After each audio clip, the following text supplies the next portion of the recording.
bars on this, because I'm trying to see who got it. So far, it's just me.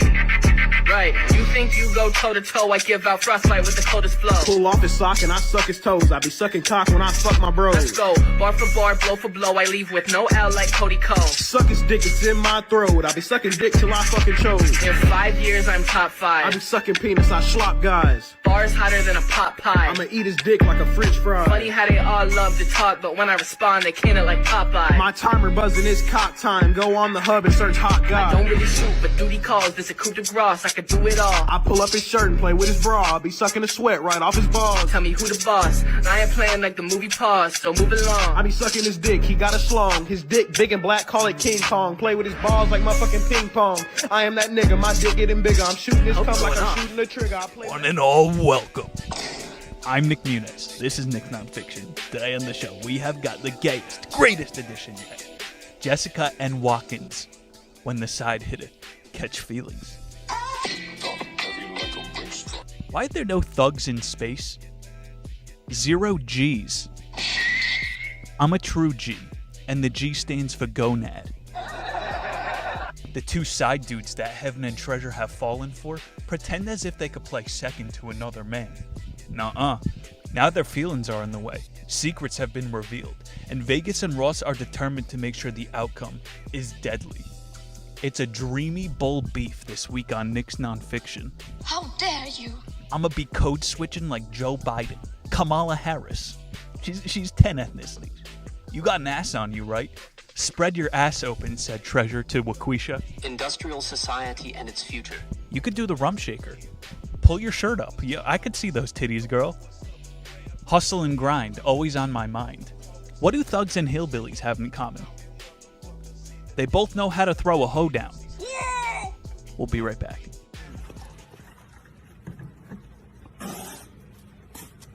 What you got going on with this lemonade? Is he good? Wait, where's the sugar at? I'll go get it. You stay How here, much okay? is the sugar? How much is it? $10 for some sugar? Yeah. Hey, show him $10.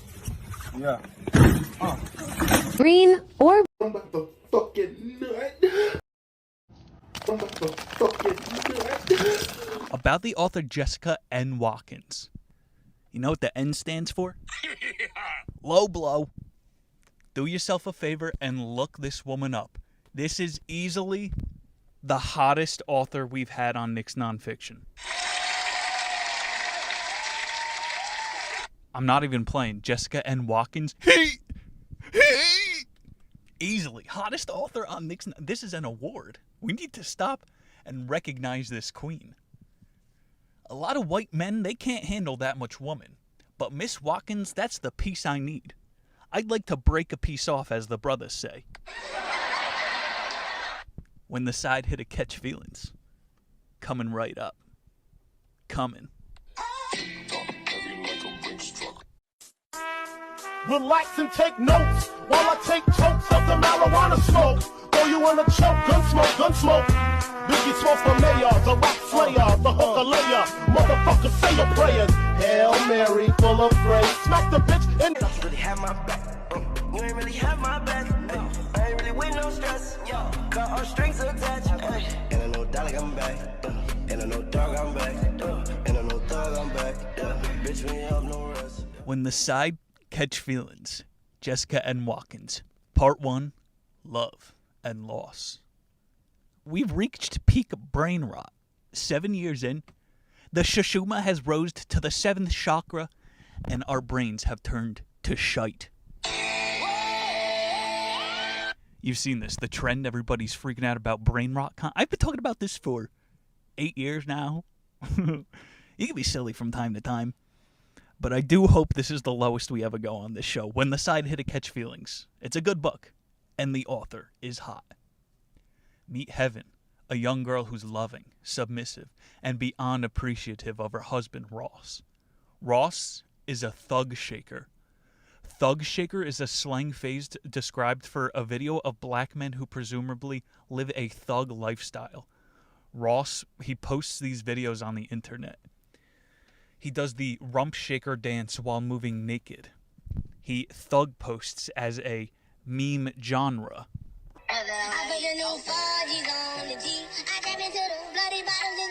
This is what Ross does when Heaven is at work.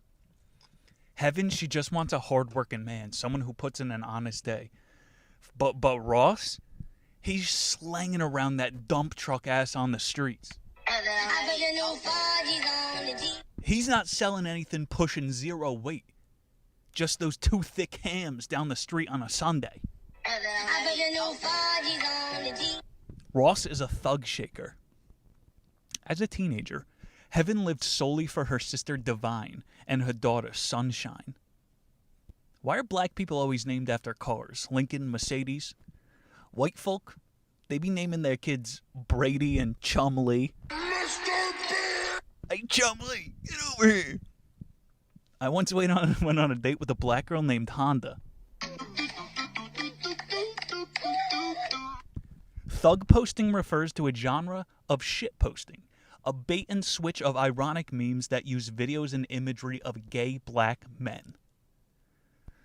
What's going on in the 2020s? Building of the greatest skyscrapers in generations. The 2020s? We're beating off to gay black men in thug posting bait and switches. That was the wrong thing. It's the 2020s.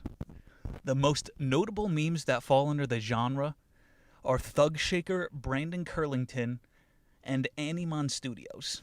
The memes aim to recontextualize and subvert the pornographic nature of visuals. This is not about gay black men shaking their ass. This is about recontextualizing the art space of society. This is not about oily black asses. This is about culture. That button is going to break this episode. We're thug posting out here. Thug posting became prevalent on Discord, TikTok, Instagram, among other platforms in 2023 within hood irony meme circles. Yo, you remember in the Ukrainian war? We're done with that. Israel now. The Ukrainian war, there were battle plans that leaked on 4chan. What the fuck? World War III, it's getting leaked on TikTok. Motherfuckers building skyscrapers, having their lunch on beams and steel girders in the sky. 1920, 2020. I'm beating off to Brandon Cunningham.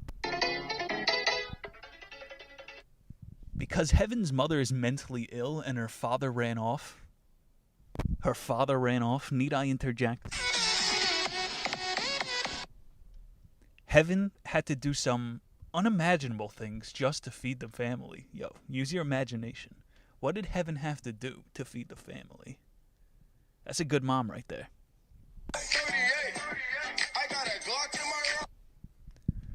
Then came Ross, and everything changed.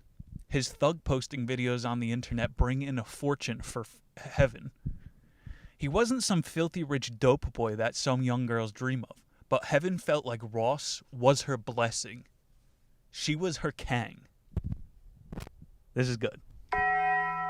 I like this. There's good elements to the story, though. Yet, Ross turned out to be a wolf wrapped decadently in sheep's clothing. Louis, Fendi, Prada. Not some filthy rich dope boy. Ross was thug shaken in style. Still, Heaven was willing to take the bad just to keep the good. The drama was well worth all the luxuries, the food, the clothes, the shelter. Not just for herself, but more for Divine and Sunshine. Her 2 daughters, Divine and Sunshine. Heaven has to to hang out with this thug shaker on the internet just to feed her kids. This is a certified hood classic. This is the best episode ever of Nick's nonfiction. This life has been lived in the 2020 slums of America.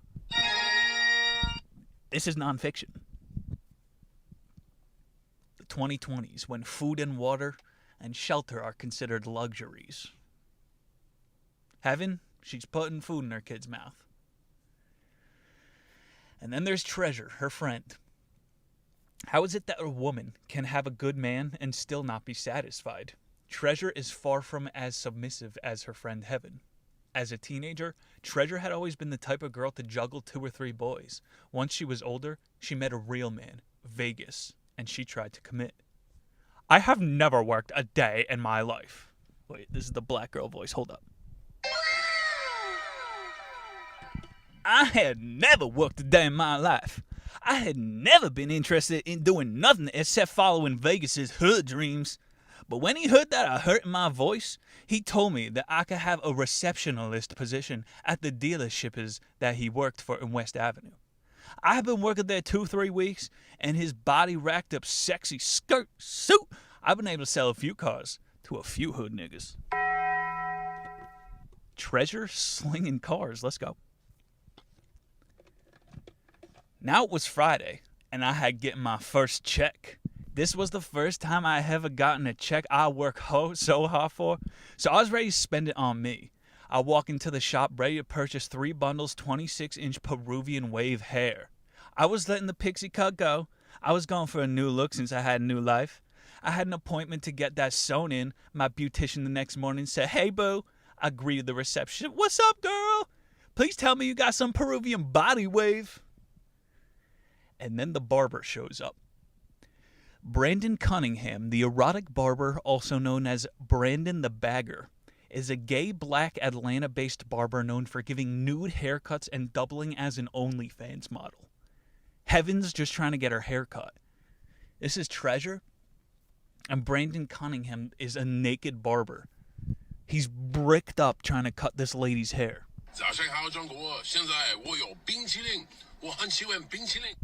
It's nonfiction. He was, I looked at her. I was wondering what's going on because she wasn't saying anything at all.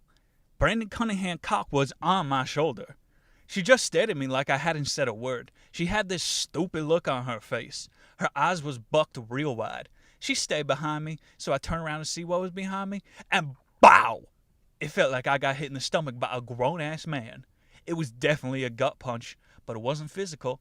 It was the sight of Vegas and Princess that had punched me in the stomach. They were standing right behind me. 38. I got a Glock in my Rari. 17 shots. This is the best scene in any book I've read. They're at a hood barber, and her old man's comes in with Princess, a younger, hotter chick. Let's fucking go! Treasure. I turn around, head toward the door. That was the best I could do. There was no way that I could stand there and let that bitch see me fall. I was fucking dying inside, and I could feel the little control I had slipping away. More than I wanted was answers. Hit me up on my LG. I ain't got no iPhone. Treasure, she eventually meets the one. She gets to be a ride-or-die chick for her new hood man. But Treasure isn't the only promiscuous woman in the story.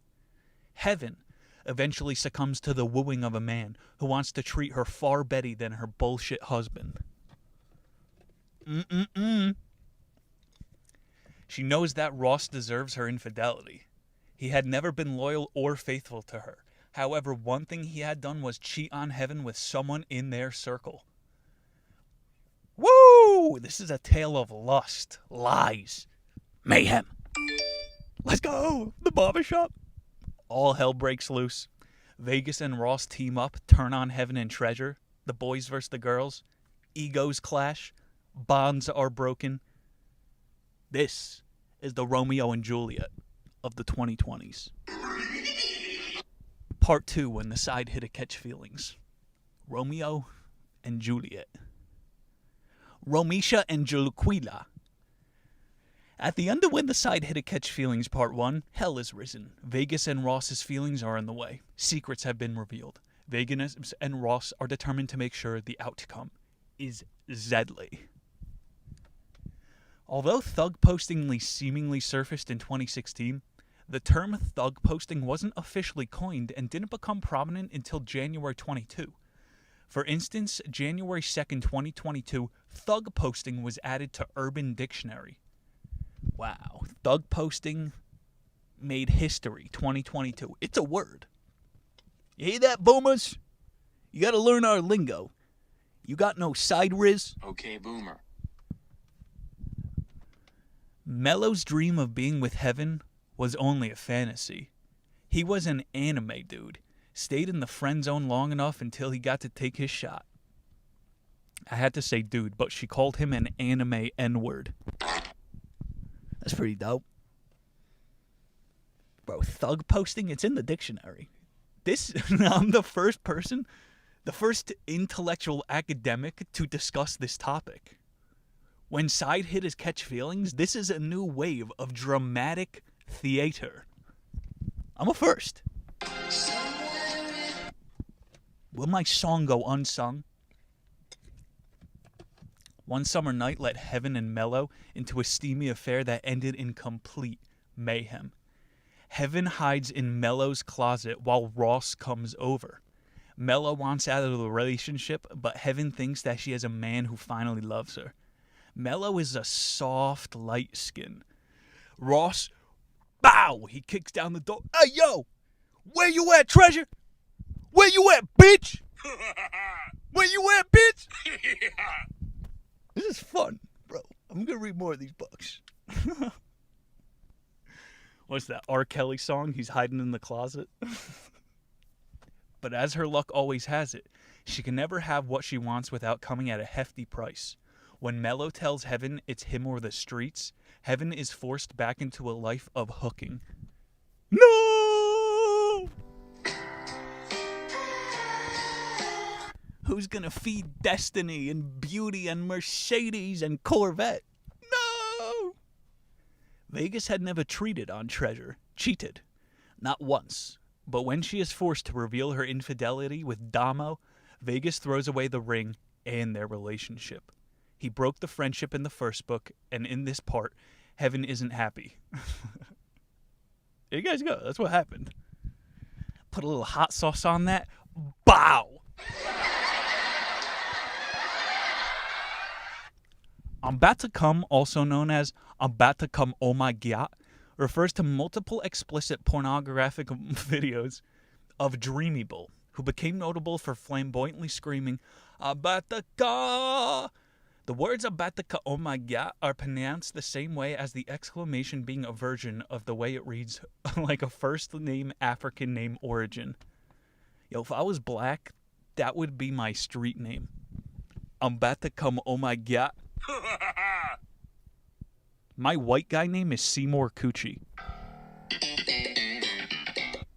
I'm about to come, oh my God, and Seymour Coochie hit the town.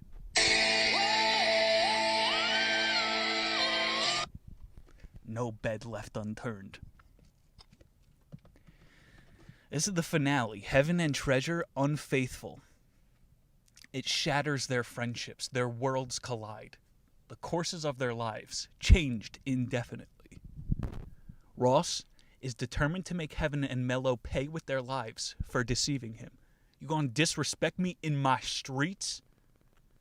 I ran this trap! All while Damo and Princess are still plotting to dismantle the murder, Heaven makes it on the streets. I don't know, man. Is Treasure gonna make it back on her 2 feet? Stop hooking? Delete her OnlyFans? What about Ross? Finally pay for the havoc he wreaked of his hood rat upbringing.